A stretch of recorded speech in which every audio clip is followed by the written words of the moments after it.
नमस्कार दोस्तों, अगर आप भी ऐसी ड्राई कफ से पीड़ित है, सूखी खांसी हो रही है, बार बार खांसी आती है, रात को खांसी चलती रहती है, गले में दर्द होता है, इरिटेशन फील होता है, खुजली सी चलती रहती है, यहाँ पर जकड़ाहट रहती है, तो आपको एक बड़ा ही सिंपल प्रयोग बताने जा रहा हूँ। आप एरंड के तेल कैस्टर ऑयल को 1 चम्मच सुबह 1 चम्मच शाम को ले और इसको दूध के साथ में अनुपान के रूप में लिया जा सकता है।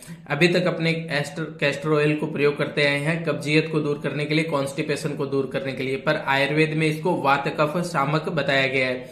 मतलब ये कई सारी और डिजीज में भी काम में आता है। वात का अनुलोमन करता है और कफ का शमन करता है, और अगर आप 3 दिन तक इसको लेते हैं तो 3 दिन के अंदर आपका ड्राई कफ जो है वो पूरी तरह से गायब हो जाएगा। बहुत ही अच्छा ट्रीटमेंट है। ऐसी और जानकारी के लिए हमारे पेज को लाइक करें, फॉलो करें। Thank you.